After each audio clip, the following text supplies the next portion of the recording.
আসসালামু আলাইকুম বন্ধুরা। তো আজকে চলে এলাম আরও একটি নতুন নিয়োগ বিজ্ঞপ্তি নিয়ে। যে নিয়োগ বিজ্ঞপ্তিটি হলো আপনার স্ক্রিনে দেখতে পাচ্ছেন, ভূমি মন্ত্রণালয়ের 238টি পদে আবারও নতুন নিয়োগ বিজ্ঞপ্তি দিয়েছে।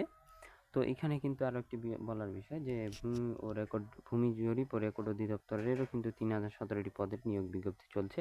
এরই মাঝে 238 পদে ভূমি মন্ত্রণালয় একটি নিয়োগ দিয়েছে। তো এই নিয়োগটি আজকে আমরা বিস্তারিত দেখব ইনশাল্লাহ। এখানে কি কি শিক্ষাগত যোগ্যতা অভিজ্ঞতা লাগবে এবং কোন কোন পদে আপনারা আবেদন করতে পারবেন, এই সকল বিষয় নিয়ে। তো ভিডিওটি শুরু করার পূর্বে আমার চ্যানেলটিকে অবশ্যই সাবস্ক্রাইব করে বেল আইকনটি প্রেস করে দেবেন, যাতে সকল প্রকার চাকরির খবর এবং পড়ালেখার আপডেট আপনাদের কাছে পৌঁছে যায়।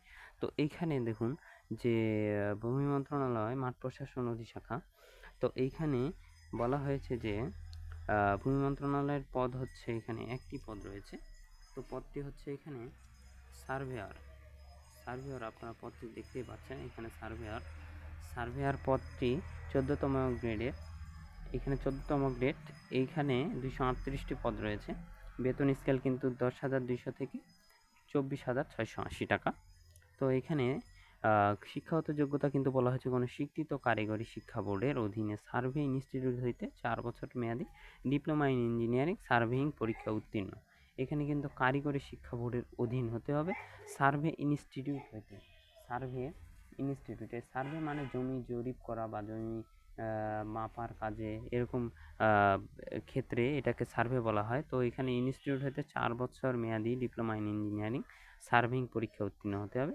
তবে এইখানে আরও একটি বিষয় বলা হয়েছে যে যেহেতু এটা সকল জেলার ক্ষেত্রে প্রযোজ্য নয়, সেহেতু এখানে জেলাগুলো উল্লেখ করে দেওয়া রয়েছে।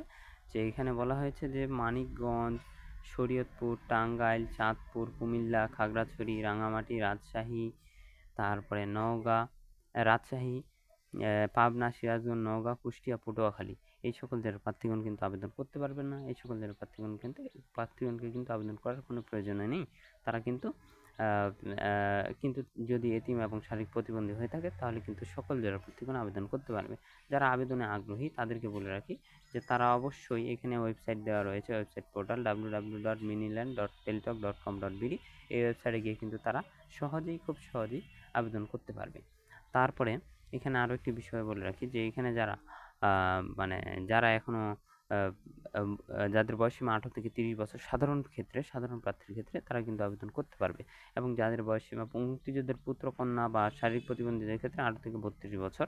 এইখানে যেই একটি পদ রয়েছে, এই পদে কিন্তু সরকারি, আধা সরকারি, স্বায়ত্তশাসিত প্রতিষ্ঠান বা কর্মরত প্রার্থীকে অবশ্যই যথাযথ কর্তৃপক্ষের অনুমতিক্রমে আবেদন করতে হবে।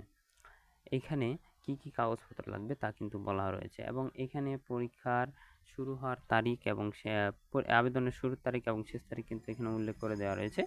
যে বলা হয়েছে 30/4/2024 তারিখ, 30/4/2024 তারিখে সকাল 10টা হতে 30/5/2024 তারিখ বিকাল 5টা পর্যন্ত কিন্তু অনলাইনে বা অনলাইনে কিন্তু আবেদন করতে হবে। কিন্তু এখানে কোনো ডাকযোগে বা সরাসরি কোনো আবেদনপত্র গ্রহণ হবে না।